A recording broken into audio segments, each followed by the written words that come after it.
Hi, my name is Tarek Mouganie. I'm the founder of Affinity. Finish. Okay. So the idea of Affinity started on the fact that I wanted to look at something that I could build, so get my hands dirty, especially with my engineering background. I had a bit of a hiatus when I worked for an investment fund, looking at other entrepreneurs and investing in them. I wanted to take a seat on the other side. First stage was trying to understand what was available, what products were available, and that was kind of important. The second was the market entry. How could we enter the market? How could we actually focus on getting our license and also getting the business launched? So the first iteration started almost 10 years ago, where we decided to create a parent company, our investment company, which was created about 10 years ago. And the idea behind the parent company is the parent company was there to invest in financial institutions across the continent. So we entered the Ghanaian market by trying to go greenfield.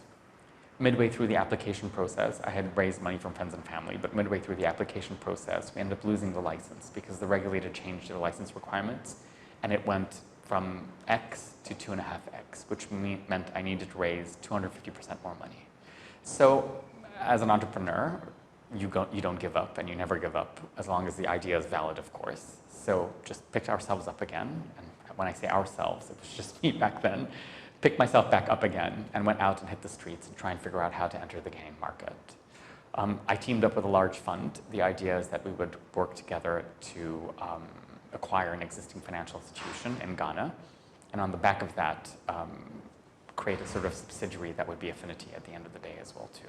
And at the end, they decided not to enter the Ghanaian market because there was a financial crisis about to hit. Second failure there as an entrepreneur trying to start a business. So that's already taken me about 2.5 years into my journey as Affinity. So on the back of that, the advisor who helped me throughout that whole process, he picked up the phone and called me and he said, "What you're trying to do is brilliant and it's very much needed. Don't give up.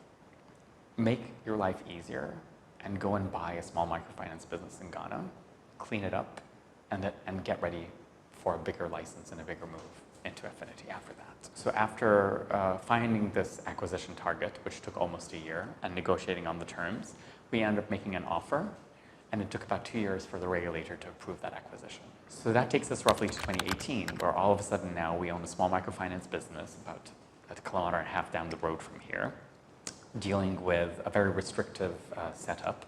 So we weren't allowed current accounts, weren't allowed apps as well to use. But we did have a small customer base of about 4,000 customers who were our target customer base. So what we could do now during that process is actually build for them until we became Affinity. So we hired a tech team, we hired new management as well too to join the people that were at the business when we acquired it. And we started testing. It was a really interesting process because we kind of all sat down together at a table as a business and we ideated and we thought to ourselves, what do our customers want and what does the business want in order to hit our targets and our brief? And it was two things: affordability, because our customers needed affordable financial products, and secondly, convenience, which was very, very important, because convenience also leads to affordability. What's very specific about our customer base is that, if you're a market woman or if you're running a small container store, you're a one-person company. If you have to go deposit money into a bank and you get up and you leave that premises, it could take you up to half a day to do that.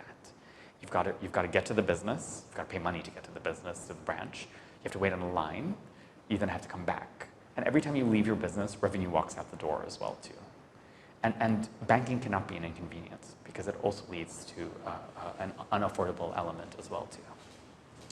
So we ideated, we designed products and services, we then mocked them up and designed them, and we went out into the field very arrogantly thinking, hey, everyone's gonna love us. Of course, the first thing we realized is all the assumptions we had about our customer base were actually wrong. People didn't know how to use the app, people didn't know, what our product stood for, and it was back to the drawing board. And what was really interesting, we had to figure out why. Why did they not know how to use our app? It was very intuitive for us, but why not? We had to redesign our products, our product features, our product names, our user journeys, our workflows, absolutely everything. Everything that we thought about banking, everything that we thought about technology had to be reinvented for that customer base because they had been historically neglected from both those demographics as well too. And these are some of the challenges that we faced. First and foremost, 86% of the workforce here in Ghana and Sub-Saharan Africa is informal. It's very hard for that customer base to meet traditional KYC requirements of a bank.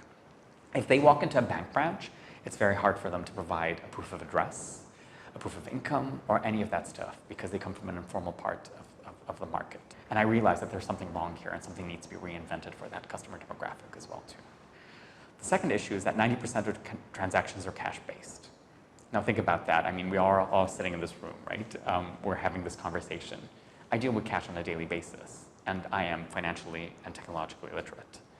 If you built a solely technology-driven app out there, you would cut off over 90% of the population because transactions are cash-based.